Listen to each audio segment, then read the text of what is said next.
Hey guys, it's Delora Devils here, and I have another book review for you guys. I am kind of back in the swing of things, reading books again.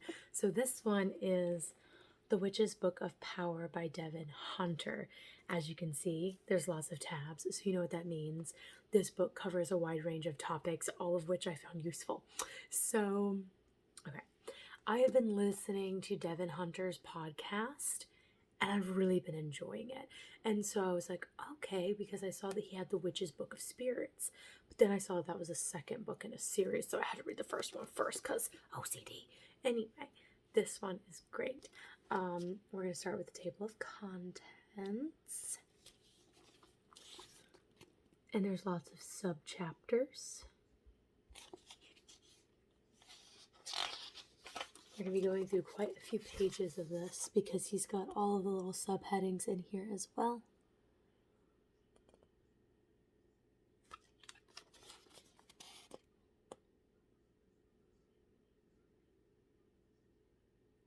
Pause to read.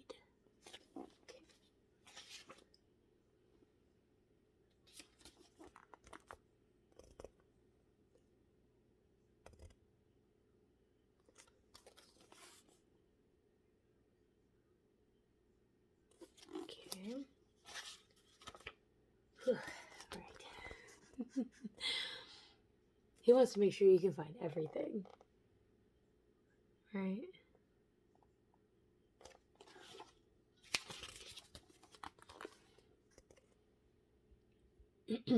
Again, as you can see, if you skimmed that there's a lot going on here, quite a lot going on here.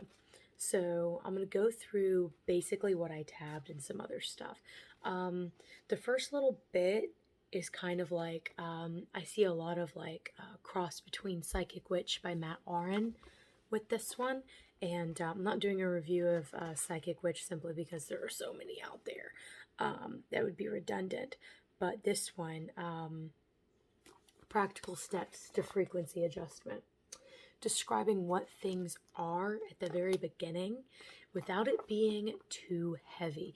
Devin Hunter definitely has this way of being conversational in his writing, which really translated over from the voice that he has in his podcast. So it was nice to see that his voice was still very well intact in his writing as well. Some people are better speakers than they are writers, but Devin Hunter is just as good and conversational of a writer as he is as a speaker. So that's always good to see. I really like his breakdown of the souls, the primal soul, the ego, and all of that. And he says he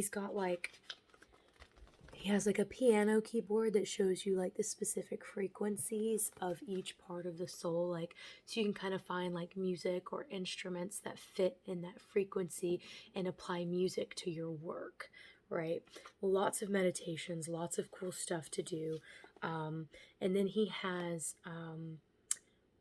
rituals that you can do for each part of the soul, the three parts of the soul that he goes through, right? And different trances that you can do with those parts of the soul as well.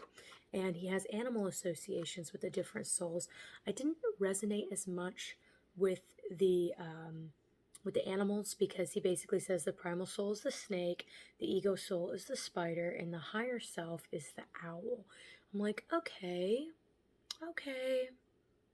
It didn't resonate as much with me, but it's really interesting, kind of like the way that those energies feel when you're evoking them. It's like, okay, I get on an energetic level, but like on a literal level, those symbols don't translate well for me, but the energy moves in the way that those animals move, right? So like on an energetic level, it makes more sense. The Pentacle and the Crown of Sovereignty. The Pentacle of Sovereignty, I actually tabbed that one as well, and I even color coded it, except I couldn't find my silver milky pen. Anyway, I love to write in my books. So he gives you journal entries for each of these points, and these different points are like ways to know yourself better, because magician, know thyself, right? And I really, really like that. He also gives examples So like he'll have you define it, and then he'll say like what your personal meaning for something is, and your power in it, and then your powerlessness in it, right? So what you're like, how you respect, like for respect, how you respect others and how others respect you, and then how others disrespect you or how you disrespect others, right? So it's real deep journal entries and prompts, and I really, really like those prompts. And I like that the Pentacle of Sovereignty turns into the Crown of Sovereignty, and it's something that you can like energetically like put on in ritual. And I was like, that's a really cool idea. I like that. And each point on the Pentacle slash Crown is associated with a gemstone or a healing crystal. Part 2 is also really cool. It's astrology, but it's astrology in the sense of like how the zodiac affects magic, not just like, oh, you know, your electronics are going to fuck up when Mercury is in retrograde. It's like magical attributes. Magic, like for Aries, if Aries is, you know, we're in the time of Aries, if it's like May or whatever, April and May. Is that even right? No, because my mom's in Aries and she was born April. Anyway, magic for all purposes that require swift action or that have had no success in the past should be done under the influence of this Aries frequency, as Aries tends to push through remaining obstacles. Spells and rituals for protection, independence, tapping into resources, and or winning a competition are excellent uses of the Aries frequency. Then he also goes into Aries presets. So if you look on your chart and you see, like for instance, me, my moon is in Aries, it has a whole honkin' paragraph on what you are magically inclined to do based on your sign, and it even a little bit right there too. And of course, as the planets get further out and their influence is less and less, the paragraphs get smaller and smaller. But he does this for every single zodiac sign. So I can go through my entire chart, and you do that in the book. Went through my entire chart and was like writing down all the magics I'm good at, right? And he also talks about like in the main stuff. Let's look on the main Aries page. It's the Aries frequency may not be copacetic for magic being performed for concentration, selflessness, truth, or justice. So under the presets, it has what you're good at, but under the whole Aries list, it'll have things that don't mix well with Aries energy. And it is for that reason that this book belongs on a resources shelf to be available at all times, right? Because even though you work through your birth chart and you see based on your birth chart what presets are best, you can also look and see, oh, is the moon in Aries right now? Oh, let me look at the moon in Aries spot. So I have my birth charts, like all the planetary positions in my birth charts highlighted, but definitely like as I delve deeper into astrology and I start paying attention to where the planets are here now when I'm about to do a working, I can look through here and be like, oh, you know, and like some people take that to the next level. I kind of want to try taking it to the next level to see how it affects my magic, but you can still always, of course, do whatever you want to whenever you want to and just kind of time it more sporadically, spontaneously, not sporadic, spontaneous. That was the word I was finding. And then there's an exercise called the Planetary Power Profile where he walks you through doing that yourself, going through your birth chart and doing all of that. I will say that if you've never looked at a birth chart before, you might need to YouTube some things because he really is quick and dirty with it. So if you're confused from that whole chapter, just look more into astrology itself. Yeah, but he gives you the quick and dirty of it. So this is the section on building your planetary profile. And then the whole area of the astrology bit is this much of the book. It's a lot. That's a big chunk of the book. And again, it's worth having this book just for that section. I like that a lot because you see astrology, but not necessarily in terms of like magic and what magic to perform. He also talks about ecstatic trance states and how to achieve those states. Specifically, he focuses on breath, and then he has a shorter section on dance because dance is more straightforward, whereas breath, there's all kinds of different ways of breathing. And I tabbed breath because he really goes through a lot of very cool breathing exercises. And if you like that chapter, that specific chapter is chapter 9.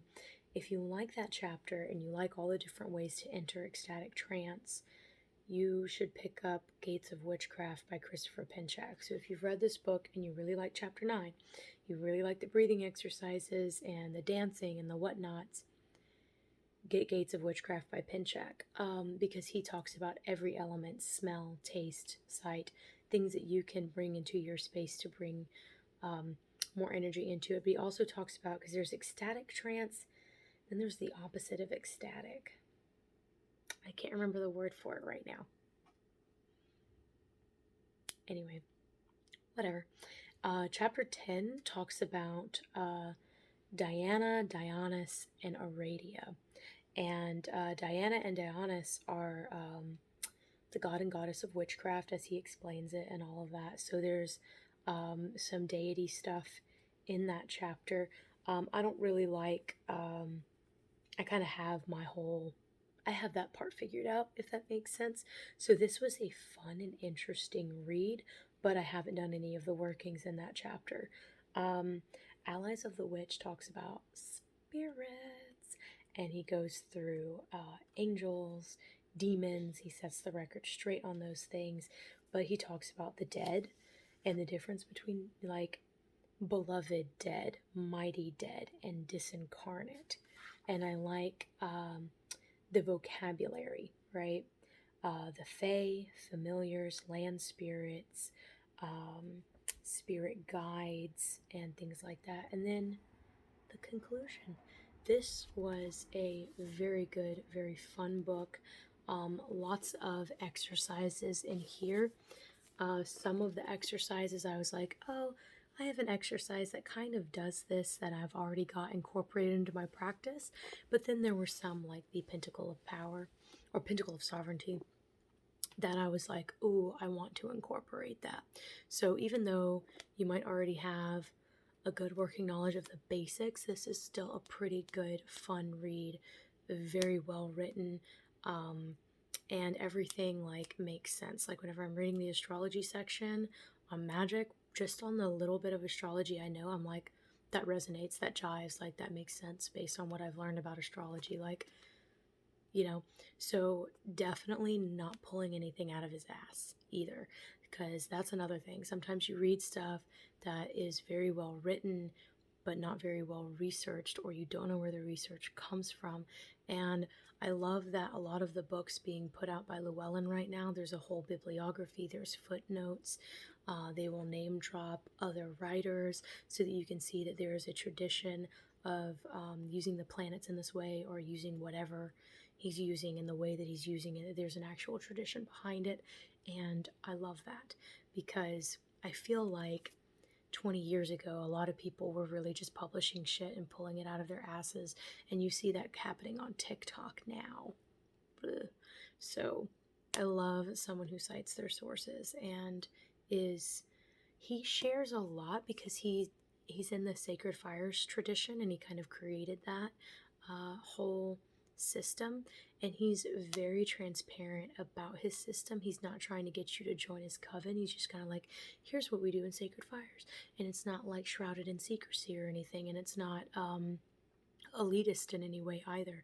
So that's really cool. So you kind of get an idea of Sacred Fires from this book without it being presented in a strange way. It's just presented in a very open, like, and here's what we do, take it or leave it, here it is. And I really respect that. So I just got the Witch's Book of Spirits in the mail today, and I will be reading that next. All right. I hope that you guys have enjoyed this book review, and at some point I will pull some of these books off the shelf and show you guys because I know that y'all are interested in these. I wanted to get my mom involved, but I don't know. We'll see. She's kind of camera shy, so we'll see. But anyway, until next time, happy dabbling and bye-bye.